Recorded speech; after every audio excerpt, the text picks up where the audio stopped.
Before we get started, I'd like to take a moment to acquaint you with a few features of this web event technology. At any time, you may adjust your audio using your computer volume settings. On the right-hand side of your screen, you will see the Q&A window. To submit a question, type your question in the small text box at the bottom, and when finished, click the Send button. You may do this at any time during the program. All questions that you submit are only seen by today's presenter. Questions will be responded to in the order in which they are received and will be addressed at the end of the presentation. However, please note that due to time constraints, our speaker may not respond to all questions submitted. Now, I'd like to introduce our speaker, Marcy Braden. Marcy Braden is an information designer specializing in the creation of presentations. Over the course of her career, she has worked with individuals and businesses from startups to Fortune 100 companies to craft thousands of compelling, effective presentations. To date, her presentations have received over $35 million in startup seed funding and over $100 million in sponsored dollars raised and closed countless client deals. Marcy graduated from Vassar College with a BA in history. Since graduating, she has formed two of her own startups while continuing to work with clients as a graphic designer and front-end developer. In 2014, she formed Braden Strategic Design specifically for the purpose of assisting clients with their presentation design needs. At this time, I'll turn things over to Marcy to begin today's presentation. Marcy? Thanks, Gary. Welcome, everybody, National Black MBA Association members and any guests we might have today. I'd actually just like to take a minute to remind members that this presentation will be available on the National Black website in your member portal. And if you aren't currently a member, I highly encourage you to join for as little as $10 a month so that you have access to this webinar and the other webinars in the series. All right, so let's jump in. There we go. Okay, bad presentations are everywhere. They can be mind-numbing, bad, boring. They can leave us texting underneath the table and sharing horrible slides around to our colleagues after the presentation. When most of us hear, I have to go to a presentation at work, we instantly check out. And that's bad enough. But what happens when we're the one on the other side of a presentation, delivering a presentation? That's particularly bad. But 51 million people tuned in last year to watch TED Talks. And TED Talks are nothing if not presentations. So this is just proof for us that presentations don't have to be bad. They can be compelling and engaging, and they can make people tune in to a presentation over watching Game of Thrones episode. So what's going on here? Why are presentations in our everyday lives so bad? And how do we kind of bridge the gap between what we deliver in a work setting or a school setting into something more like a TED Talk? And I'm not talking about, practicing for hundreds of hours and getting up on stage and striking power poses, but really, how do we make the material that we have to present more engaging? How do we clean it up and make sure that we're conveying the message that we want to convey? And that's really what today's webinar is about. And the information that we're going to talk about and kind of the tactics and the toolbox that I'm going to give you are things that you can actually start applying in your everyday immediate presentations. So for starters, one thing I like to do at the beginning of a workshop is ask attendees, what is a presentation? And I tend to hear back our responses like, a presentation is a PowerPoint, or a presentation is information I have to give to my colleagues or my bosses, and I have to stand in front of a room and deliver it. And what I find is that the definitions that people give me, while they're technically accurate, don't really get to the heart of why you're giving a presentation.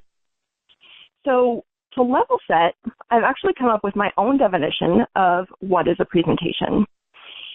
And I define that as a presentation is a purposeful story that you tell to elicit a specific response from your audience.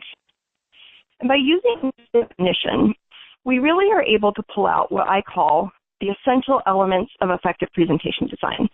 You can see we have 4 boxes here, and all are equally important. We have defined purpose. We have authentic story. We have supporting evidence, And then finally, this last box, which you see is highlighted because it's the main focus of today's webinar, is the visual clarity. And you notice that I'm not saying visual design. I'm really saying visual clarity. And with a background as a graphic designer, you can see this is kind of the last step, what the visuals of our presentation look like. So these other boxes are very, very important in how we craft and create presentations. And for anyone interested in a deeper dive into this, you can actually reference some articles on my website. But for today's webinar, we're really just going to focus on this last box, and we're going to touch on this defined purpose. So define your purpose.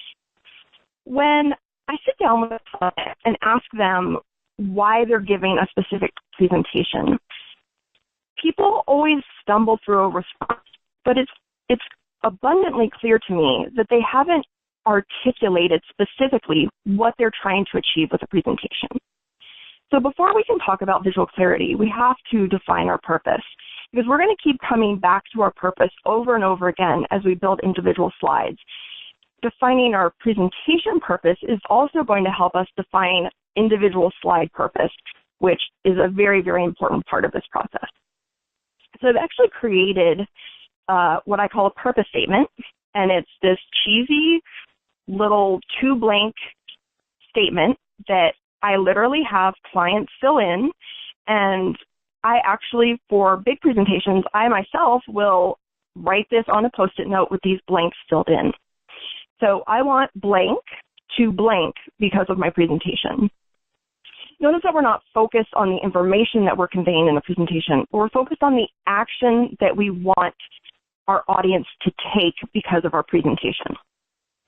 So for today's webinar, I might fill in this purpose statement as, I want the webinar attendees to come away with actionable tactics they can apply to their own presentations because of my presentation. During this webinar, I'm going to walk you through an example slide to help you really see how the tools I'm giving you come to life. So I'm just going to give you the purpose statement that we're using for today's slide examples.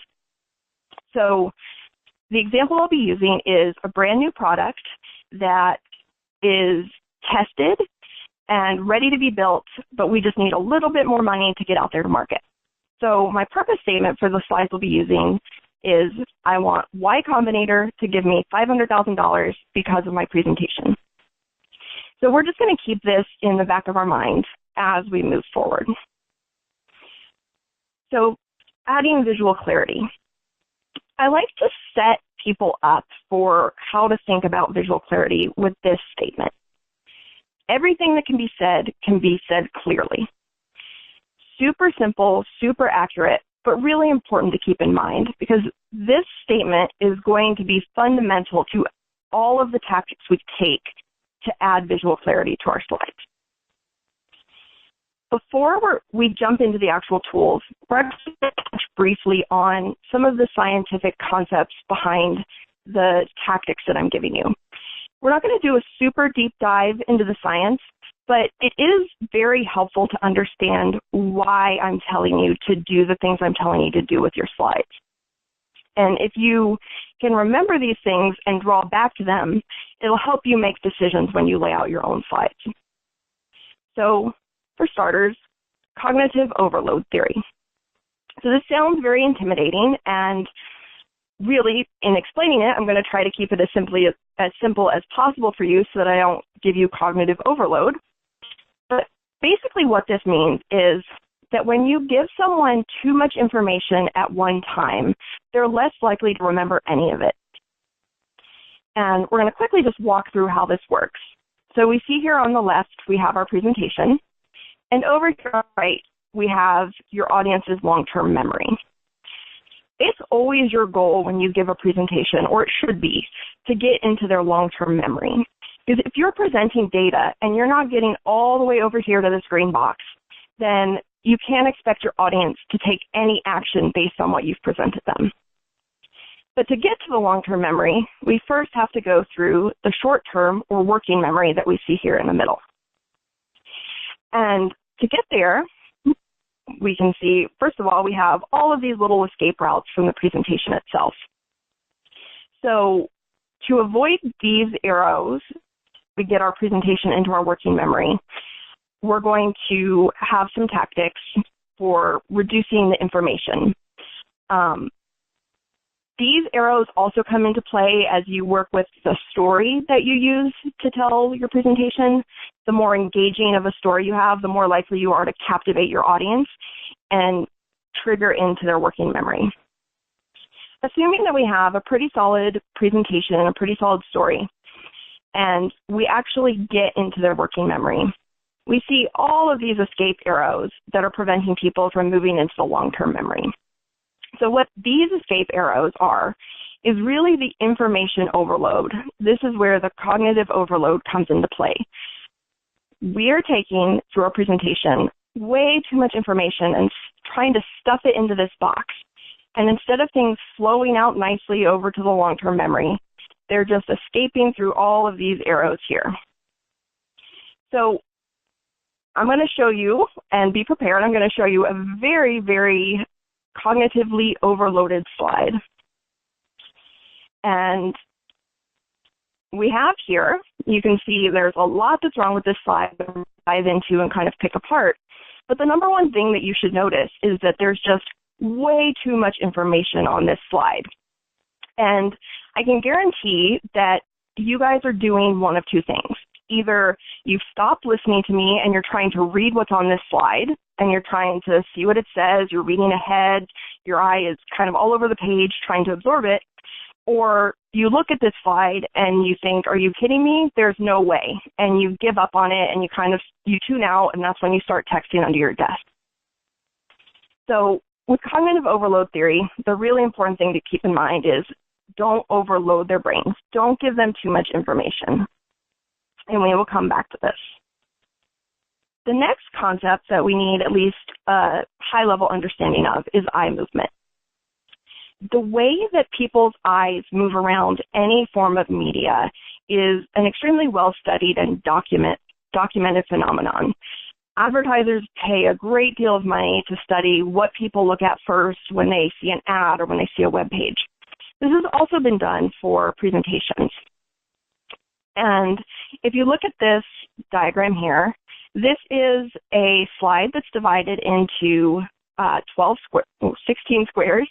And we can see that these green squares in the upper left-hand corner are where your eye goes first. Then the blue squares are where the eye goes next. And the black squares over here are interesting.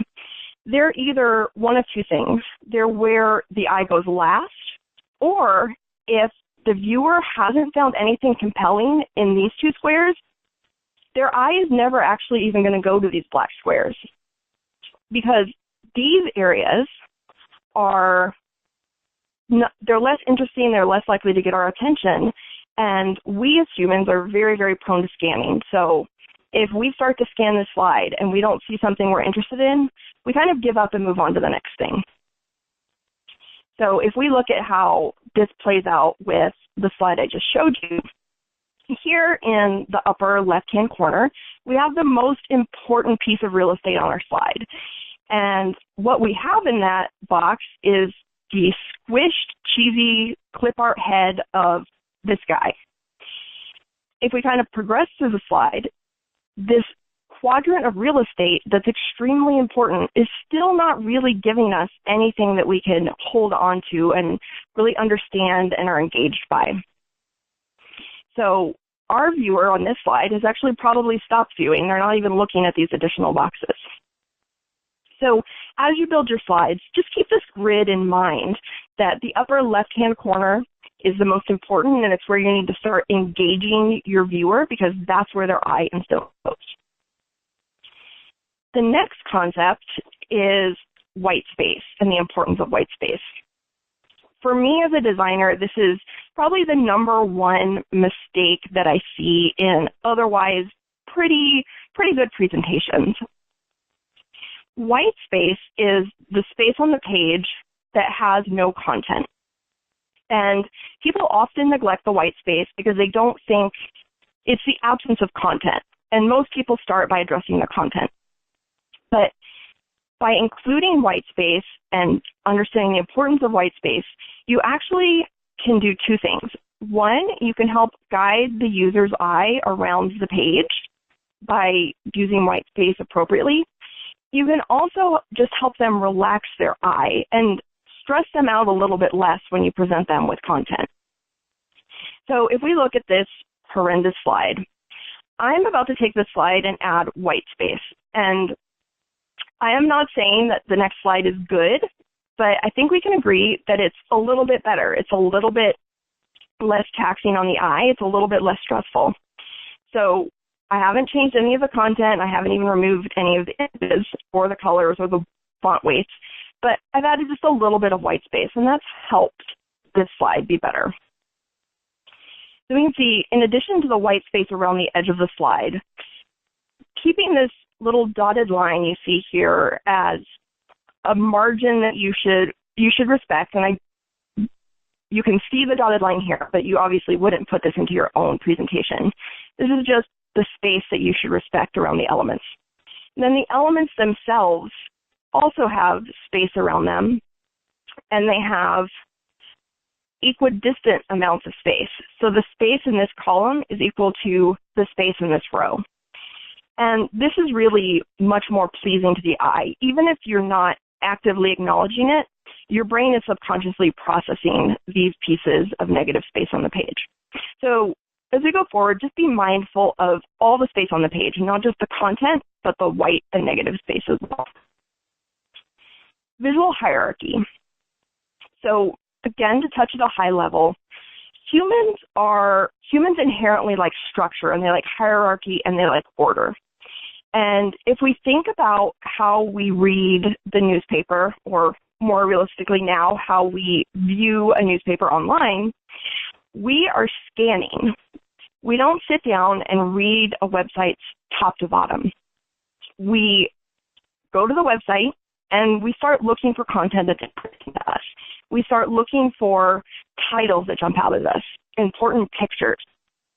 And if you don't find a title that you like and you don't find a picture that's compelling to you, you're not going to start reading the articles. You're just going to do something else. So as we build our presentations, we keep this visual hierarchy in mind. So we can see this page here with an equal number, with boxes that are equally spaced, equally colored. And if we do something called the designer squint test, which is quite literally you squint at the screen and you see what jumps out at you.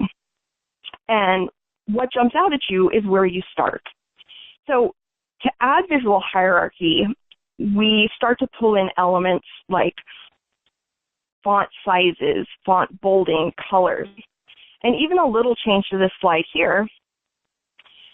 By making this one box colored, your eye is instantly pulled there and knows that that's where you start. So as you build out your presentation, just keep in mind that you have the ability to create this visual hierarchy. Rather than dropping a bunch of text on a page, you can really start to add titles and bullets and give people entry points into your content. Okay, and the last concept we're going to talk quickly about is a mistake that I see a lot of people making in their presentations: data interpretation. So people have this idea that the data that they have is very important, and it's important to show your work. And maybe this is coming from middle school math, but in a presentation, you shouldn't be showing your work. You should be giving people the answer. So I like to tell people, don't make your audience work for the answer. So now I'm going to show you an example slide that I worked with on one of my clients. And here's a slide with a lot of information, a lot of different statistics. You know, we see a lot of different country shapes. We see there are two types of numbers referenced all over the place. And it's not really clear what's going on here or what the conclusion we should draw is. So we took this slide and we actually broke it into two slides. This first slide, consumers increasingly view retail shopping as a chore, is much more clear. You'll notice there are fewer numbers, there are fewer things, and actually if we can count them, on this slide there are 2, 4, 6, 8, 10, 12 different numbers. So we've whittled it down to 3 numbers that are emphasizing the point. And this is a pretty impactful slide now. 40% of people in France think retail shopping is a chore. Well, what's even more impactful is the next slide that we've broken out. 32% of consumers would rather wash dishes or do laundry than go shopping in stores. There's no way, looking at this slide, that you're going to miss the message that we're conveying here. We're flat out, point blank, telling you what's important and what you should pay attention to. So whenever you craft a slide, just keep this in mind. Don't make your audience interpret the data, because one of 3 things is going to happen. Either they're going to get it right, which I guarantee you is the least likely outcome. Number 2, they are going to look at the data and reach a different conclusion from the one that you were trying to emphasize. And it could be the wrong conclusion. And we all know that once people get attached to the conclusions that they've come to, it's even harder to break them of them. Or 3, they're going to look at a slide like this, and again, cognitive overload, they're just going to decide that there's too much work being asked of them to do, and they're going to tune it out and stop paying attention.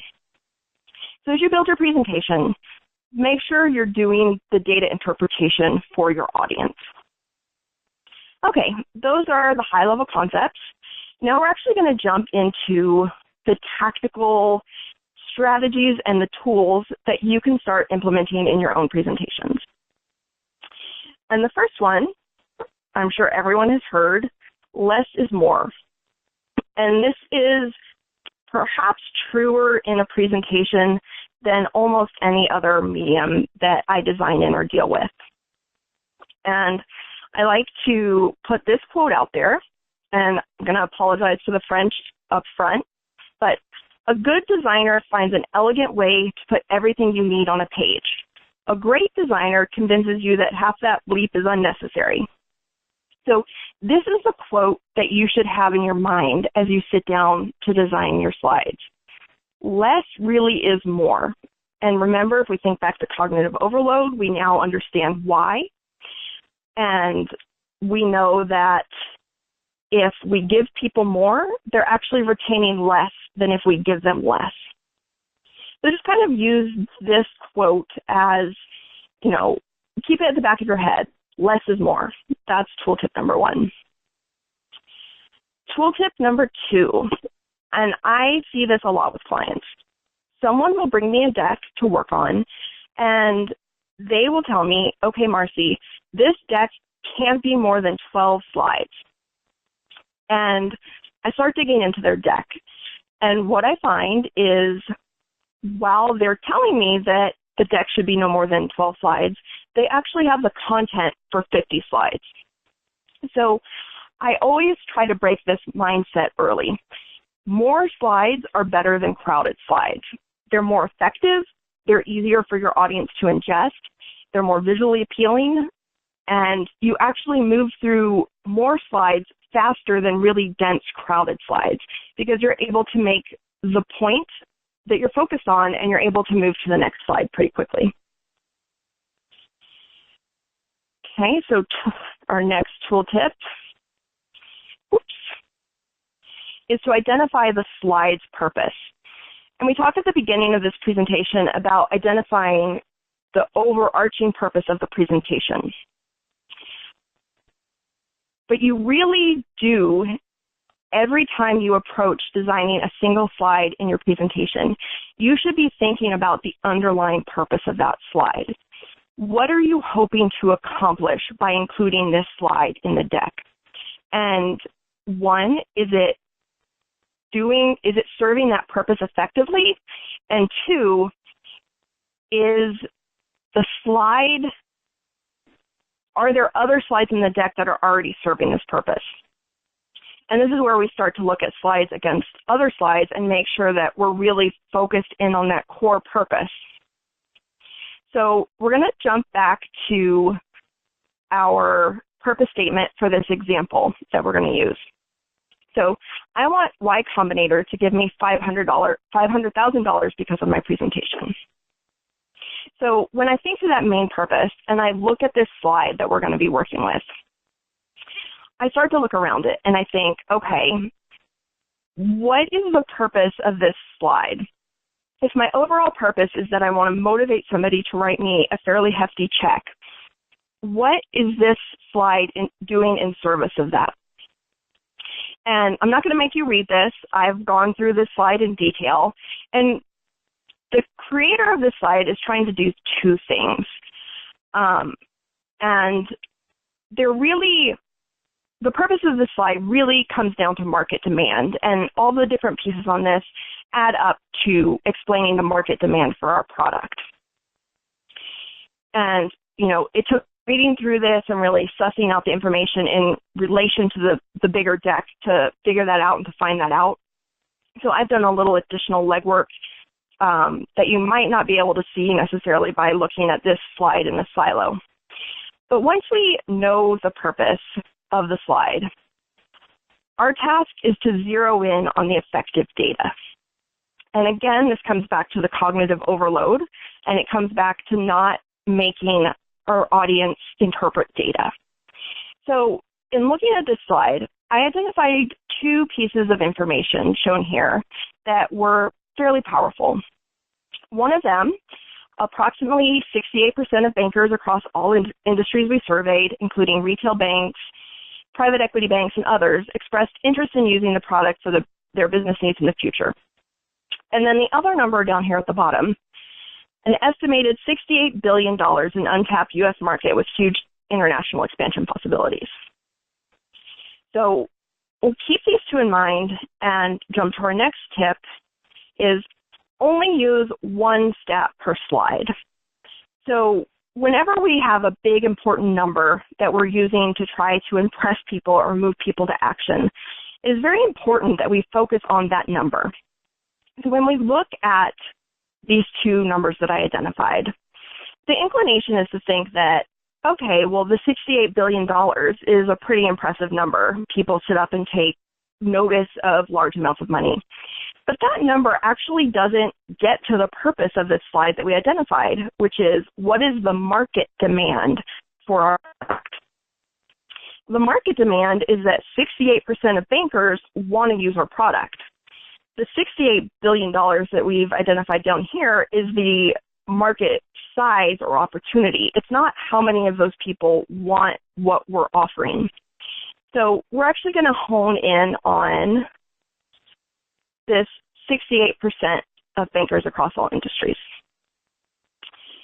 So now you can see, we've drastically reduced the amount of information on this slide. And we have clip art, we have a title, and we have really one fundamental piece of information. So now we're just going to walk through mostly aesthetic things that you can do to your slides to improve them. So we're going to remove the cheesy clip art.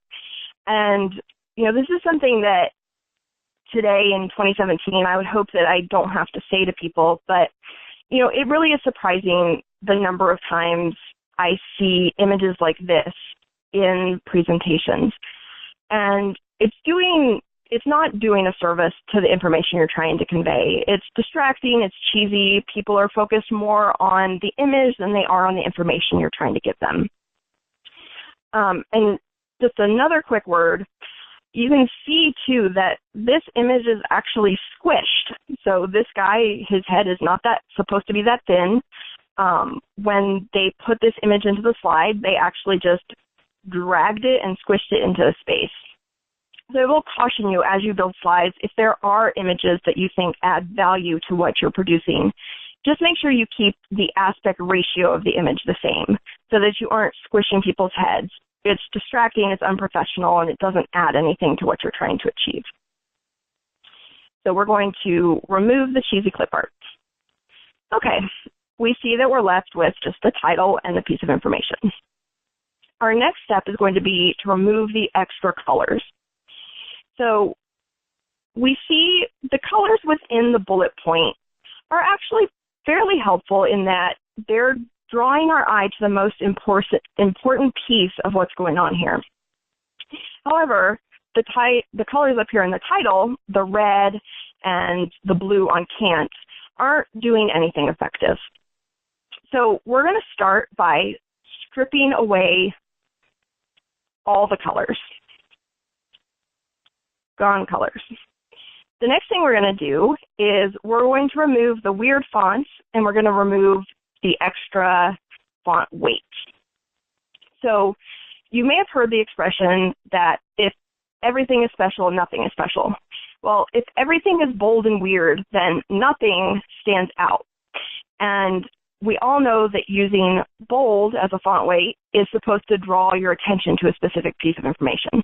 We can see the text here is bold, all of the text. So when we strip it away and we remove the funky font up here, it actually becomes much more clear in the text itself.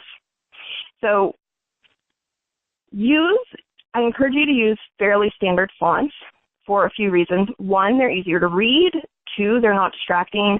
And three, especially if you're sharing your presentation around as a PowerPoint file or Keynote file, if you use standardized fonts, you'll ensure that the people who you're sharing the presentation with are viewing your design the way you intended it.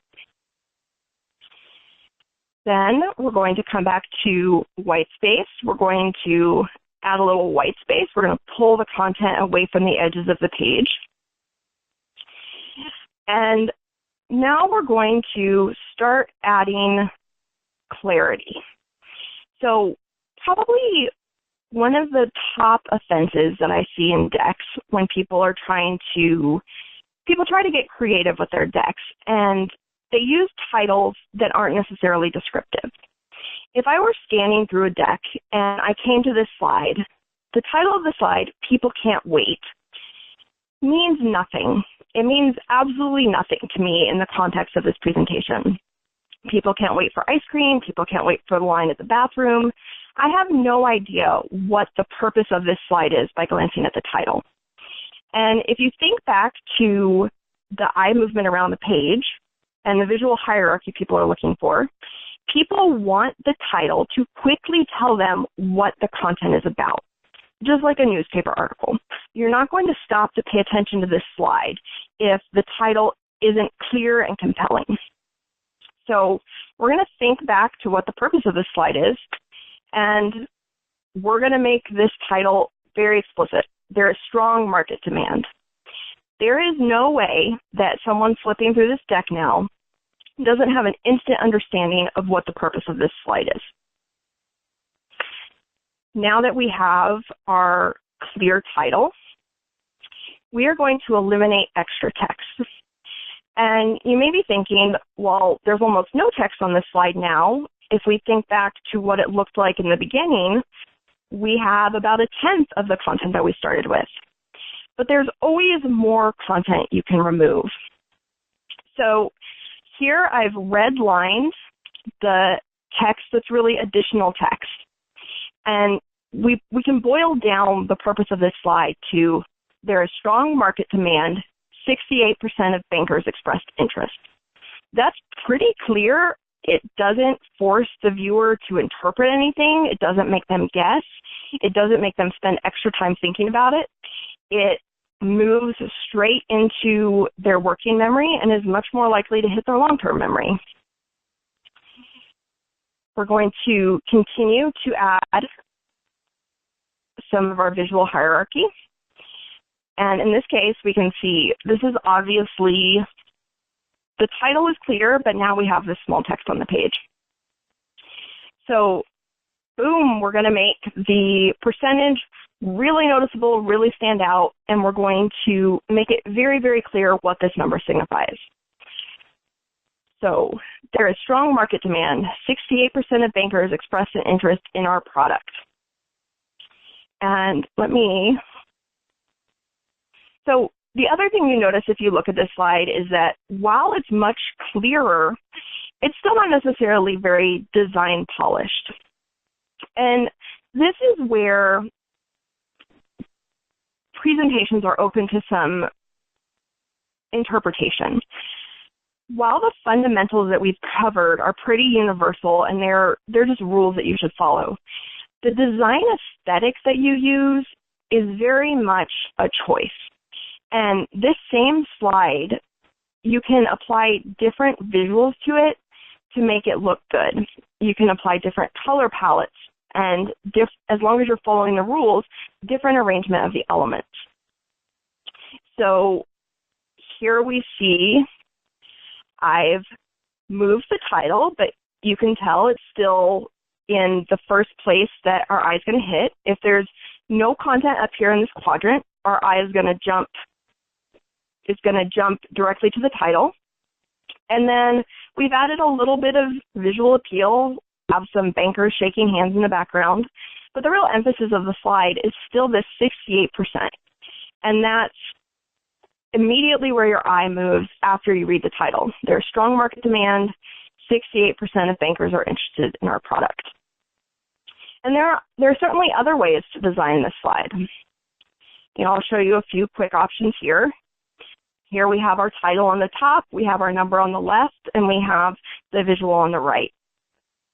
We can choose not to add a visual. We can have just our title across the top with the strong percentage that we instantly see, very clear. And then people can, depending on your comfort level, you can also start to add some visualizations. And this is a quick visualization. I actually have a whole course on when to use what types of charts and graphs with what types of data to be most effective.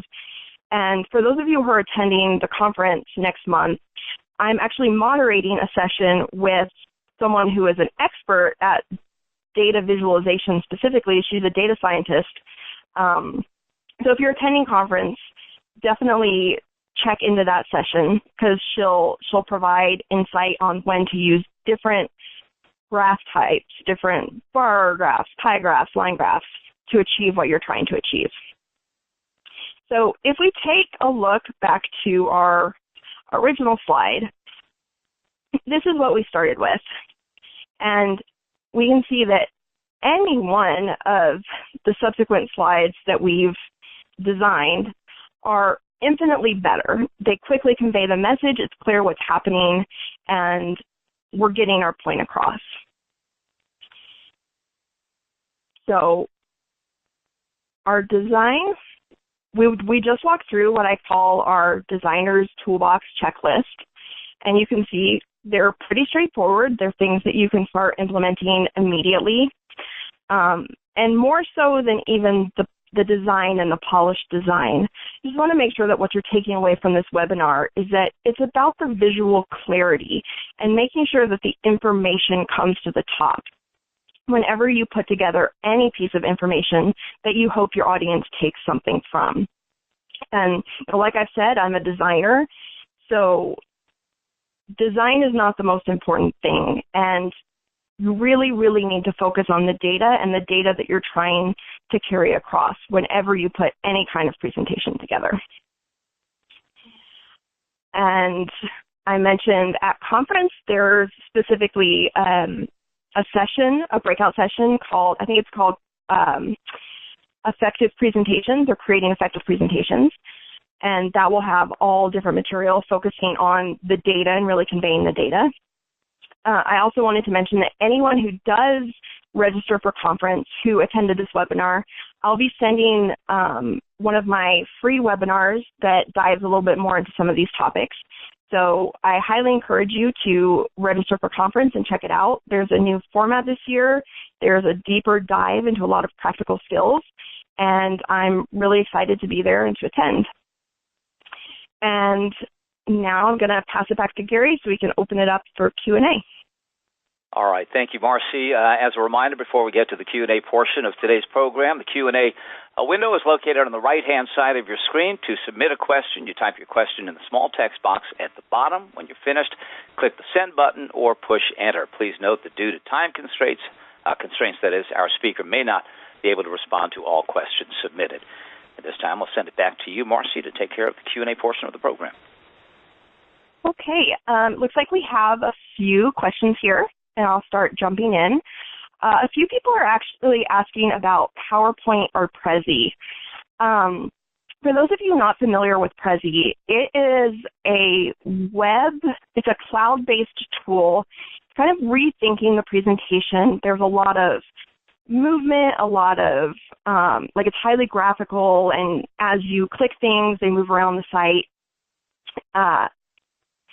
And I have to say, probably 3 or 4 years ago, people got very, very excited by Prezi and very into using Prezi. And I find a couple of things. One, there are ways to use Prezi effectively.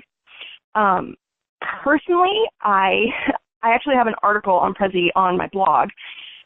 I get motion sick when people use Prezi, and I get so focused on the movement and the animations through the deck that I can't focus on the information that is being presented to me, which is really fundamental to what we're trying to do here. We're trying to present information and convey data so that people can act upon that data. So if the tool that you're using is more distracting than the information that you're presenting, that's really a problem for me.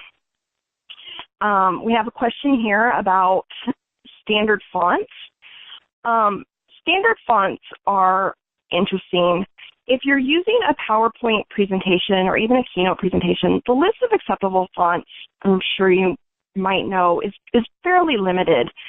As long as you're using something in, let's say, Arial for sans serif or Georgia for a serif font, those are going to translate pretty effectively, even if the computer you're using is replacing a font. But if we go back to this super funky font that's being used here, there's no way that any computer is going to effectively replace this. So, explore what fonts are available to you. Stick with standards. If you're using a tool like Google Slides, which I've actually been using more and more with clients so that people can collaborate across presentations, you have more freedom with the fonts that you use because you can actually use Google fonts to embed directly into the presentation. Okay, let's see. What is the best resource book to use as a reference to better PowerPoint presentations? This is a great question. There are a couple of books that I really like. A few of them are getting a little dated at this point just because presentation design changes as business evolves.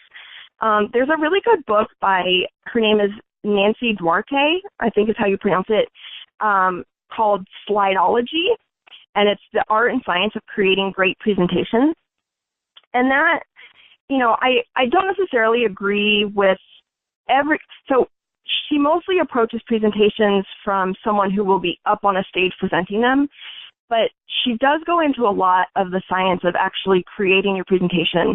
And if you're interested more in the story, the authentic story and the purpose that I talked about, this is a great place to start.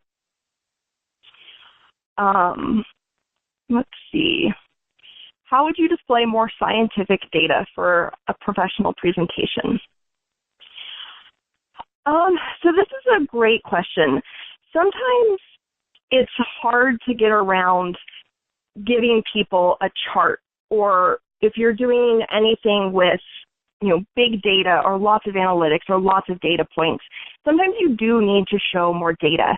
What I like to do in those cases is actually have the information on the page and make sure that there's a call out with the information that I want them to take away from. So it would be nice if I had a slide prepared for this, but if we had, let's go back to this slide. Say we needed to make a point with a lot of data and we needed to show it, especially depending on our audience. For example, if we are presenting to the FDA about a new trial and we need the data on the slide, put the data on the slide, but also highlight with big, bold text, colors. If it's a line graph and there are points that are particularly telling, make those stand out. Use your colors and your fonts to emphasize the interpretation that you hope your audience takes away from the information.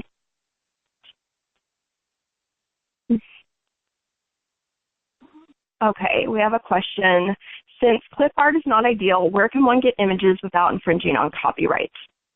So there are a few ways that you can get access to images for use in presentations. There are obviously stock photography sites. My preferred one is called dreamstime.com, just because they have a wide variety, but their prices tend to be much, much cheaper than other stock photography sites you use. And you can actually buy credits and packages.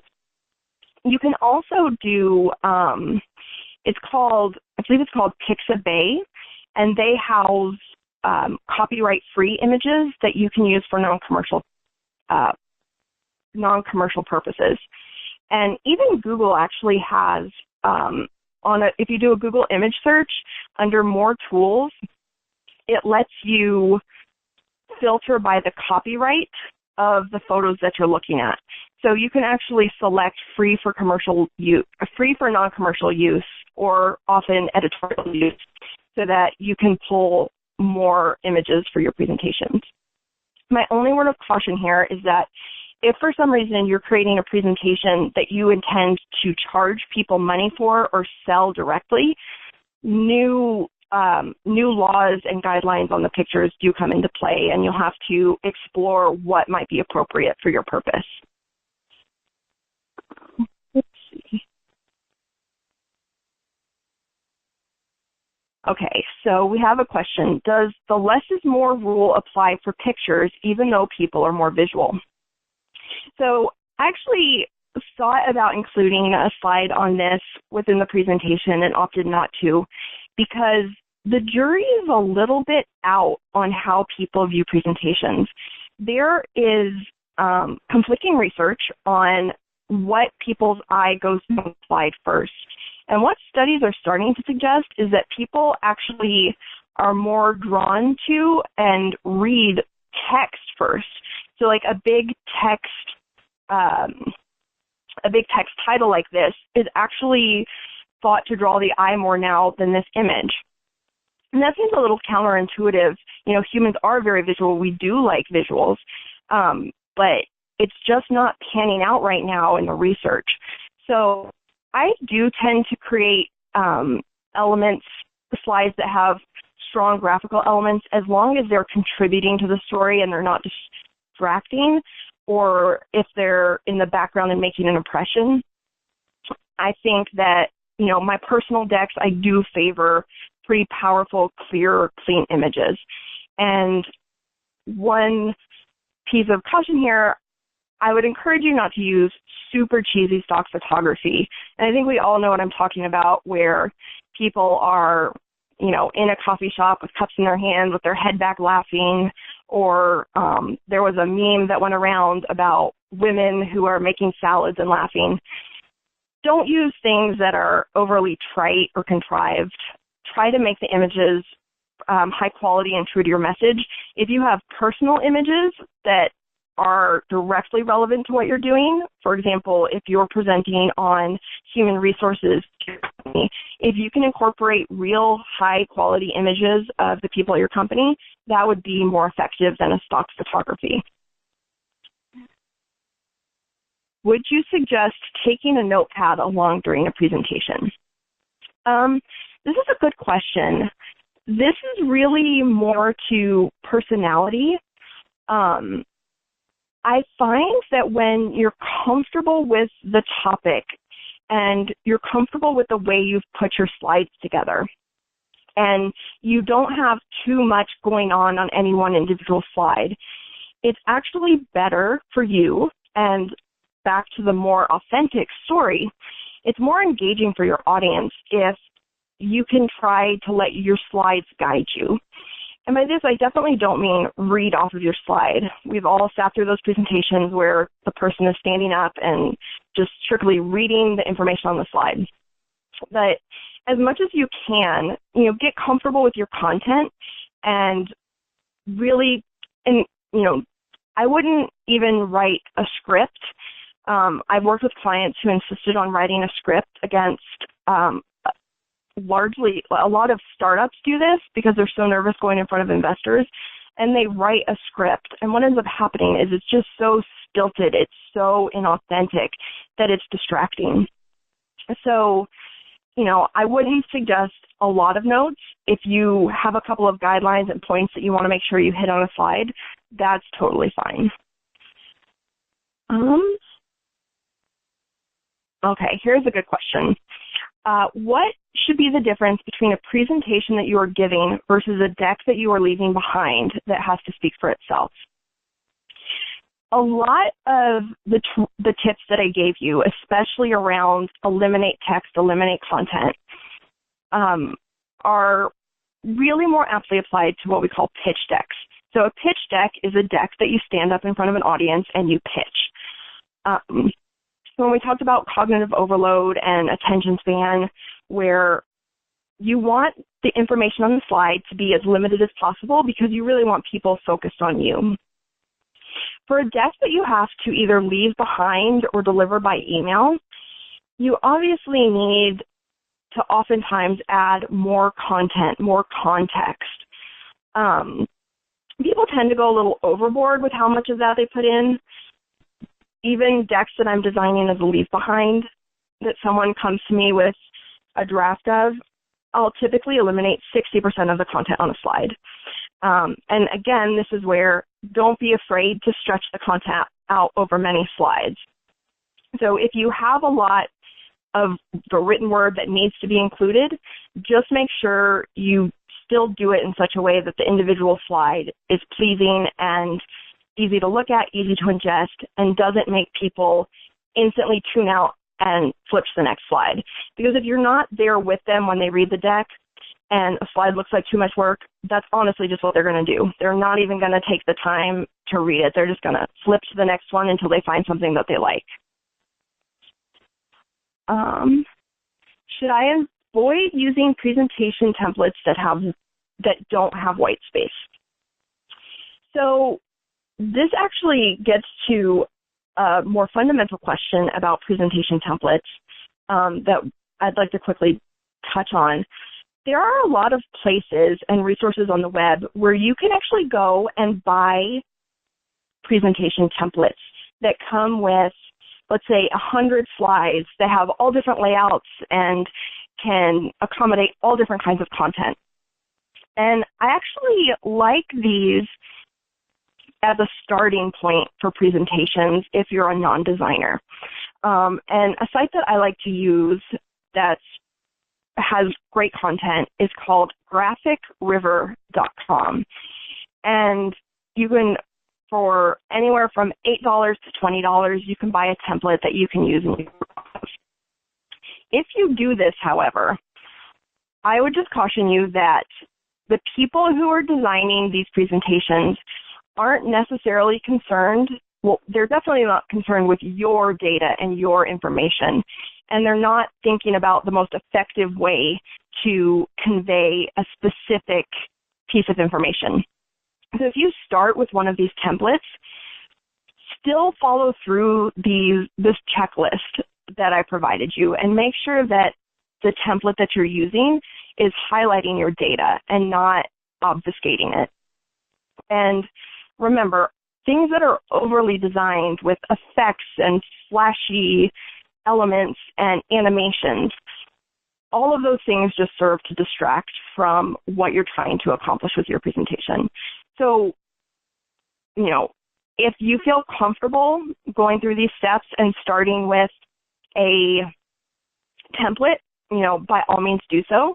You can also get just straight up design inspiration on what your slides should look like and maybe some ideas by doing a Pinterest search. I actually start a lot of my projects by just getting paid to float around Pinterest and look and see what's out there and just get new ideas and spark new ways to effectively present specific pieces of information. Another question. You said that we shouldn't limit the number of slides in our deck, but what if someone tells me that I have a specific slide limitation? So that definitely happens, especially for if you're entering any kind of startup pitch contest. There's typically a limited number of slides that you can use. If you're giving a presentation, let's say you're in graduate school, professors will also often restrict the number of slides that you can work with. In cases like those, that is what it is. You have to live with that limitation.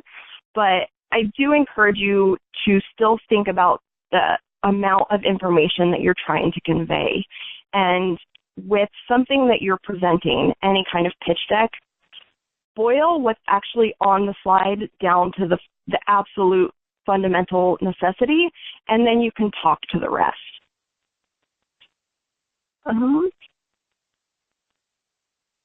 Okay, and then I had one request to review eye movement. So I will jump back to, and if anyone has more questions, this is probably a last call for questions as we're wrapping up. So as soon as I jump back through, my apologies, I don't know my slide numbers. Okay. So with eye movement, this is a general guideline.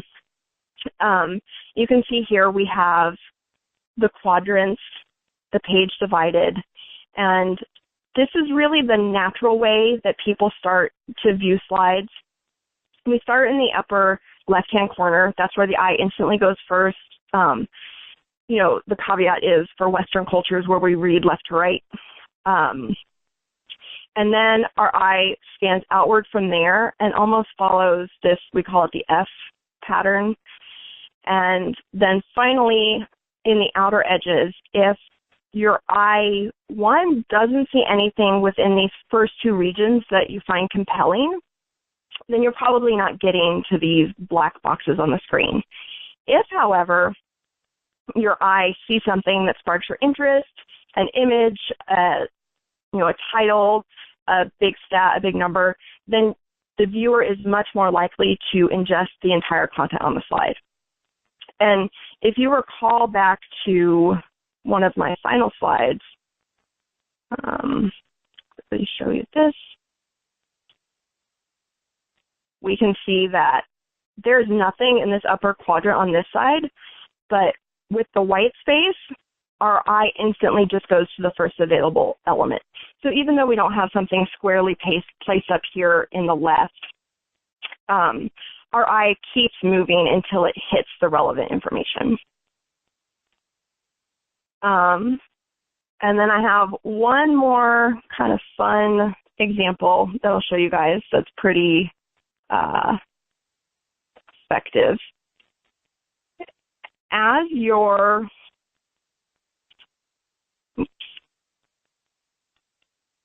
sorry guys, trying to find. Okay, so as you're building your slides, this is a great example of a guide. If I'm building a slide to convince you to come to a party, and I have all of these reasons, guys, it's only 5 minutes away, the bartender is good, there's a swimming pool, the DJ is awesome, there's free food, Beyonce will be there. What did I really need to say to get you interested in this party? This is all this slide needed to be. So keep this example in mind when you think about cognitive overload and whether you're giving people too many pieces of information. And this example should help you start to think about your content and floating it to the top. And I think that we are out of time. I think I'm handed back to Gary. All right. Thank you, Marcy. On behalf of Nbmbaa, again, I'd like to thank our presenter, Marcy Braden, for a great program, and you, the audience, for your participation in today's event. This concludes today's program. Again, we thank you, and have a great day.